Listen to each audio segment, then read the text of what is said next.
বিষয় কনে ও বরের সাথে লোক যাওয়া, কনে ও বরের সাথে লোক আসা যাওয়া আমাদের সমাজে অনেক জায়গায় এখানেও আছে, প্রচলন আছে। বিয়ের দিন মেয়ের সাথে একজন মেয়ে যায়, কোনো জায়গায় যায় তার ভাবি যায়, বোন যায়, কোনো জায়গায় নানি পিসি দাদি যায়। আর তারপরে দিন আবার যখন ছেলের বাড়ি থেকে ছেলে যায়, তখন ছেলের সাথে কি তার বন্ধু যায়, তার ভগ্নিপতি যায় না? আপনাদের সমাজ যায় না? যাই তো, অনেক জায়গায় যায়, এখানেও যায়, আমরা দেখেছি। ছোট্টকালে আমি একটা আমার বন্ধুর সাথে গেছিলাম, নাউজুবিল্লাহ, তখন ছোট্ট ছেলে, 13-14 বছরের ছেলে। তো এই প্রচলন আছে। এতে শরীয়তে এটা কি বলে? প্রথম যে বিষয়টা মেয়ের সাথে যাওয়া, শরীয়তে মেয়ের সাথে কেউ যায়, এখানে কোনো বাধ্যবাধকতা নেই, নিয়ম নেই, কিন্তু যদি একজন মেয়ে যেহেতু একটা অন্য বাড়িতে যাচ্ছে, তাই তার সাপোর্ট হিসাবে যদি যেতে চায়, তাহলে একজন বয়স্কা মহিলা যাবে, তার দাদি বা তার নানি, এই সম্পর্কের মহিলারা যাবে, যাতে তার সেখানে গিয়ে ভয় না হয়, তাকে ভয় না লাগে। এবং সেই রাত্রেই কি হবে? স্বামী স্ত্রী সে রাত্রে বাসর ঘর হবে, আর সেই রাত্রেই তাদের কি হবে? বাসর ঘর হবে। তার দাদি তাকে কী করবে? সাহায্য করবে, তাকে যেতে সাহায্য করবেন, তিনি অন্য জায়গায় থাকবেন, আর সে রাত্রে বাসর ঘর হবে। এটা হলো শরিয়া নিয়ম। কিন্তু আমাদের সমাজ কি হয়? দাদি এলো, নানি এলো, মাসি এলো, পিসি এলো, ভাবি এলো, সেই রাত্রে তারা দুজন এক জায়গায় থাকলো, একসাথে থাকলো, পরের দিন আবার সে পুরুষের সাথে গেল, পুরুষের সাথে একজন বন্ধু গেল, সেদিন তারাও সেখানে থাকলো, তারপরের দিন বিয়ের 3 দিনকে দিন তাদের হবে বাসর রাত। এগুলো হচ্ছে শরিয়াত ভিন্ন কাজ, শরিয়াত সমর্থিত কাজ নয়। বিয়ের দিনই বাসর রাত হবে, এটা হচ্ছে শরিয়া। আর ছেলের সাথে যাওয়া একেবারে হারাম। ছেলের সাথে কোনো পুরুষ যাবে, ছেলেরা তো হয় বাঘের বাচ্চা, সিংহের বাচ্চা, এদের আবার ভয় ভীতি কিসের? হ্যাঁ, এদের কোনো ভয় ভীতি আছে? রাত 12টা 1টার সময় যে রাস্তা দিয়ে চলে যেতে পারে, সে শ্বশুর বাড়ি যে ভয় খাবে? হ্যাঁ, এই কথা বন্ধ করতে হবে। ছেলের সাথে যাবে না। ছেলের সাথে গিয়ে কি হবে? ছেলে এক যেখানে থাকবে, ছেলে যদি ছেলের সাথে তার কি আছে, একটা বন্ধু আছে, ছেলের সাথে যদি একজন অপর বন্ধু থাকে, সে মেয়েটা কি তার স্ত্রীকে তার সাথে দেখা করতে পারবে? বলেন, ওখানে যেতে পারবে? বলেন, ওখানে কি যে খোলামেলা স্বামীর সাথে গল্প করতে পারবে, বসতে পারবে? কারণ তার বন্ধু আছে। কিন্তু আমাদের সমাজ করে না। মেয়েটা তার বন্ধুর সাথে গিয়ে তার সাথে গল্প করে না? করে। তাহলে একটা অপরাধের জন্য আরও 10টা অপরাধ আসছে। তাহলে এই প্রথা ভুল প্রথা, এ সমাজ মূর্খ সমাজের মূর্খ প্রথা, এটা আপনাকে বর্জন করতে হবে। ছেলের সাথে কোনো পুরুষ যাবে না, ছেলে একাই যাবে। যেতে হয়, এই যাওয়ার প্রথাও নেই। বিয়ের পরে যে দ্বিতীয় দিন আবার শ্বশুর বাড়ি যেতে হবে যে না, থাক 5-10 দিন থাক, তারপর যাবে। এই যে যেতে হবে, এটাও বন্ধ করে দিতে হবে। বিয়ের দিনই যেতে হবে কে বলেছে? পরের দিন কি যেতে হবে কে বলেছে? এটাও ভিত্তিহীন একটা কথা। মেয়ে এলো 2 দিন, বিয়ে দিন থাকবে, 2-5 দিন থাকবে, তারপরে যদি মেয়ে চায় যে হ্যাঁ বাপের বাড়ি যাবো, তাহলে একটু যাবে, ছেলে মেয়ে 2 না মিলে চলে যাবে। তাহলে বুঝতে পারলেন যে শরিয়াতি প্রথা কোনটা আর আমাদের সমাজের প্রথা কোনটা। আজকের 3 নম্বর যেটা, 4 নম্বর যে বিষয়, সেটা হচ্ছে কার বিয়ে হয়ে গেল, বিয়ে মেয়ের বাড়ি আসবে না ছেলের বাড়ি আসবে, তার সম্ভব হলে সেই দিনে অলিমা করবেন, আর সম্ভব না হলে তার পরের দিন করবেন। অলিমা করা সুন্নাহ, অলিমা করা সুন্নাহ, এটা আপনি করতে পারেন। আব্দুর রহমান বিন আউফ বিবাহ করলেন, আল্লাহ রাসূলের সাথে সকালে দেখা। আব্দুর রহমান, আল্লাহ রাসূল কি ব্যাপার আব্দুর রহমান, তুমি বিবাহ করেছেন? না, ইয়া রাসূলুল্লাহ, আমি একজন আনসারী মহিলাকে বিবাহ করেছি। আল্লাহ রাসূল বললেন, তাহলে তুমি অলিমা খাবে না? আরে আউলিম ওয়ালা বিশাতিন, তুমি একটা ছাগল দিয়ে হলো অলিমা দাও আমাদেরকে, অলিমা খাওয়াও, তাহলে অলিমা করতে পারেন। তো আজকে আমাদের সমাজের অলিমা মানে কি? বেহায়াপনা, অশ্লীলতা, নির্লজ্জতা। আজকে অলিমা মানে নারী পুরুষের অবাধ মিলন, নারী পুরুষ, যুবক যুবতী, তরুণীদের অবাধে মিলামেশার একটা সুযোগ করে দেওয়া। এই অশ্লীলতা, এই অলিমার নামে অশ্লীলতা ইসলামে নেই।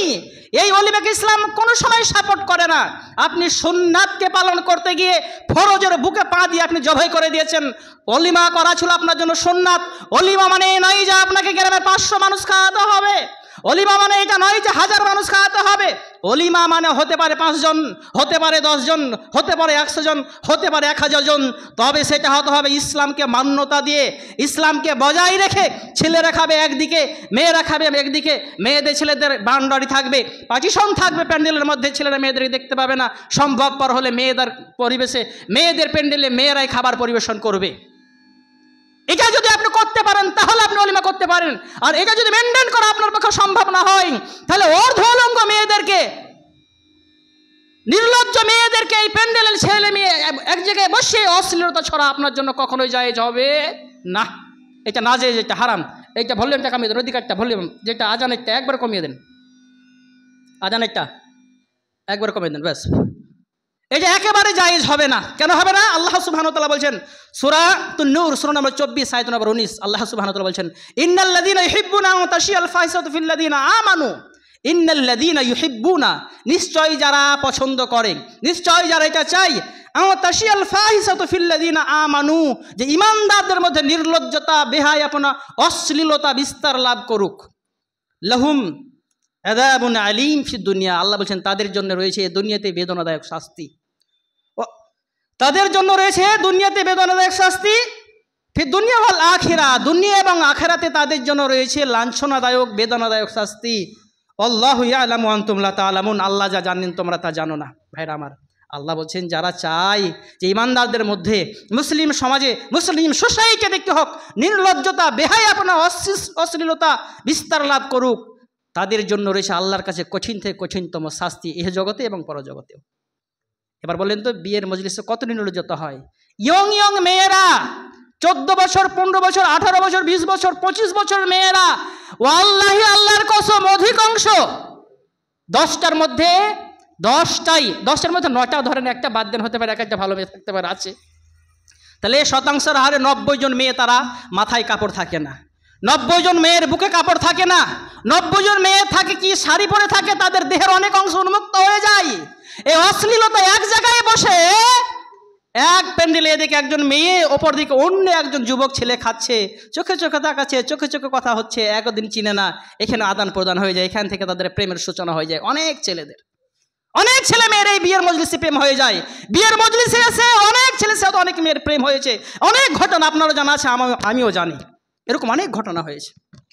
হ্যাঁ, প্যান্ডেলে যখন আমরা খেতে যাই, দেখবেন যেদিকে যুবতী মেয়েরা থাকে সেদিকে খালি মানে ক্যাটারার লোকেরা সেদিকে যে ঘুরফুর করে, হ্যাঁ, সেখানেই মাংস, সেখানেই ডাল, সেখানে সব, ওখানে যাবো, এই দিদি দিব নাকি, 1 পিস লাগবে নাকি, দিব দিব দিদি, আর লাগবে, ওদিকে ঘুরফুর করে। আর এদিকে যে মানুষ আছে এদিকে একবার দিয়ে আর কোনো পাত্তা না দেয় না, তা নয়, কিন্তু ওদিকে সময়টা বেশি দেয়। কেন? একটা টান আছে, চুম্বকের মতো টান আছে। ছেলে মেয়ে যেমন লোহার চুম্বকে একটা আকর্ষণ থাকে, ঠিক ছেলে নর এবং নারী পুরুষের মধ্যে এরকম একটা টান আছে বলে ওকে ওদিকে টানছে। আর আপনি এর নির্লজ্জতা, বেহায়ার সুযোগ করে দিয়েছেন, আপনি সমাজের সভ্য মানুষ, আপনি অলিমা করেছেন, সুন্নাতি অলিমা, নির্লজ্জ বেহায়া। তোমাকে কে বলেছে? হ্যাঁ, নারী পুরুষ, ছেলে মেয়ে, যুবক যুবতী, তরুণ তরুণী, বেহায়ার একটা আপনি পরিবেশ সৃষ্টি করে দিয়েছেন। আর আমাদেরকে নাকি বলতে হবে এটাও নাকি অলিমা, আলেম সমাজ নাকি বলবে এটাও অলিমা, আলেমকে নাকি ওইখানে যে খেতে হবে, আলেম সমাজ নাকি আপনারা অলিমার অনুষ্ঠানে বসে খাবে। শুনুন, রাসূল সাল্লাল্লাহু আলাইহি সাল্লাম বলছেন, মান রা মিনকুম মুনকিরান ফালিগাইয়িরহু বিয়াদিহি। রাসূল সাল্লাল্লাহু আলাইহি সাল্লাম বলছেন, তোমাদের মধ্যে কেউ যদি কোনো অনিয়মিক কাজ দেখে, দিন বিরোধী, ইসলাম বিরোধী কোনো কাজ দেখে, ফালিগাইয়িরহু বিয়াদিহি, সেজন্য সেটা কি করে?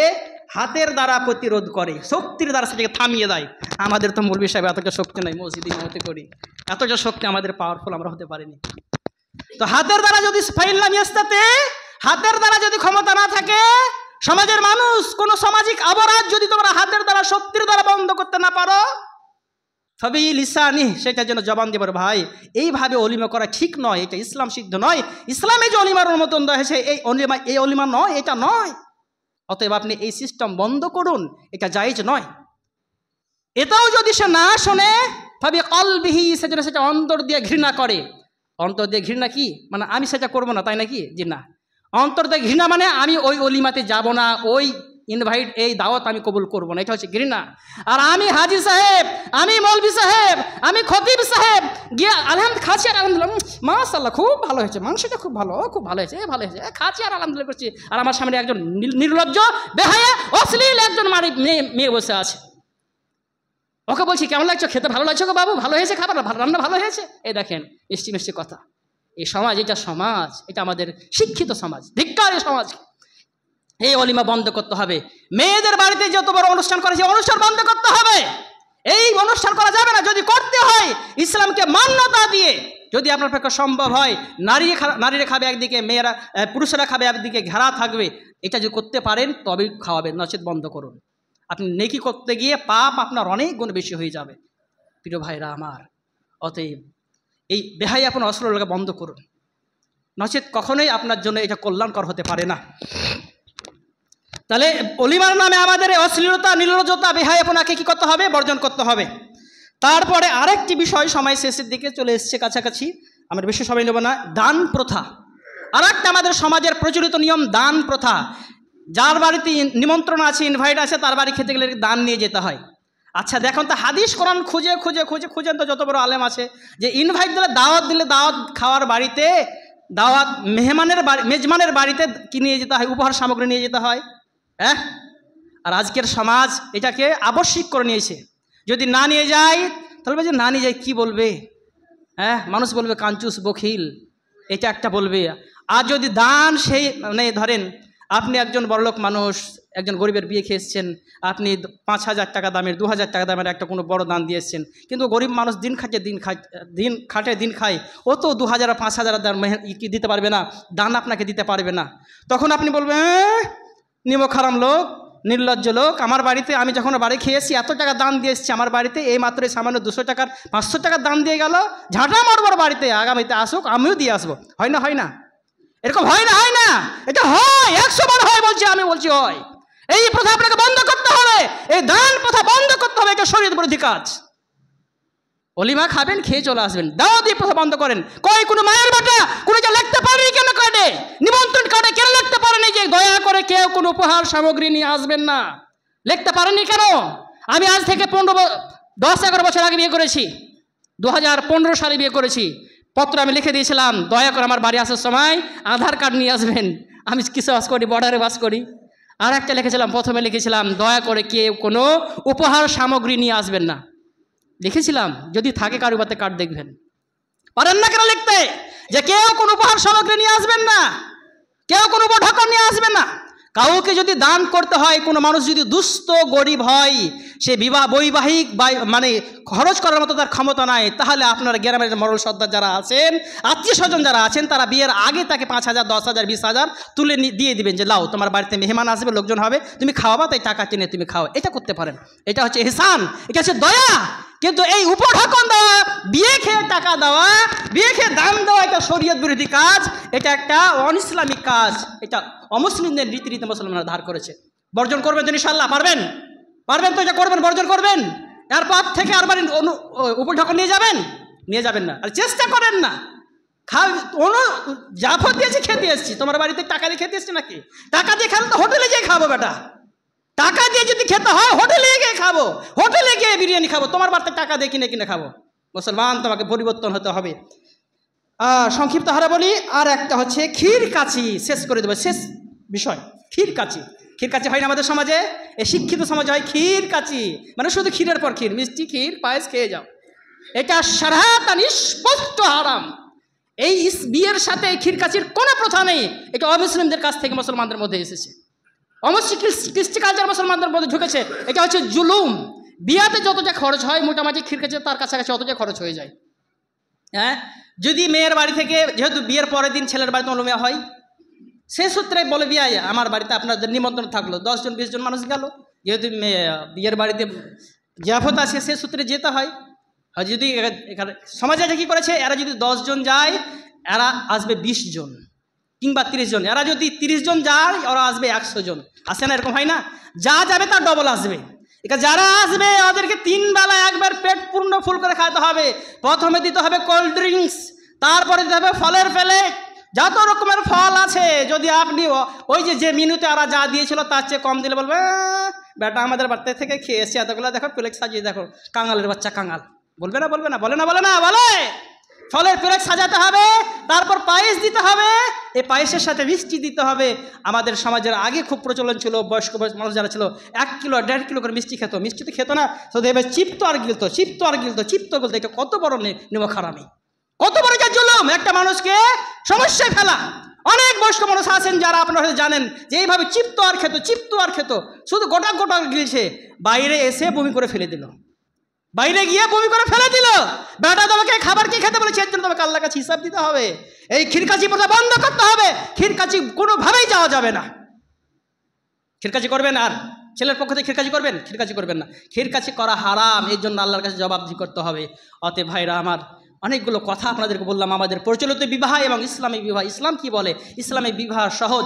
আল্লাহ রসুল বলছেন ইন্নামা আজামান নিকাহি বারকাতুন আইসারাহ মুআনাতুন, সে বিবাহ সবচাইতে বরকতময় যে বিবাহতে খরচ খুব কম। যে বিবাহের খরচ খুবই কম, অধিক কম, সে বিবাহ অতি বরকতময়। আর আজকে আমাদের সমাজ বলছে যে বিয়ে যত বেশি খরচ করবে সেটা তত বেশি সাকসেসফুল। হ্যাঁ, তাহলে আপনার অবস্থান হাদিস কোরআনের বিরুদ্ধে চলে যাচ্ছে, আপনি প্রকৃত মুসলিম হতে পারেননি। আল্লাহ সুবহানাহু ওয়া তাআলা আমাদেরকে দিনকে বুঝার, সঠিকভাবে জানার তৌফিক দান করুন। আল্লাহুম্মা আমিন।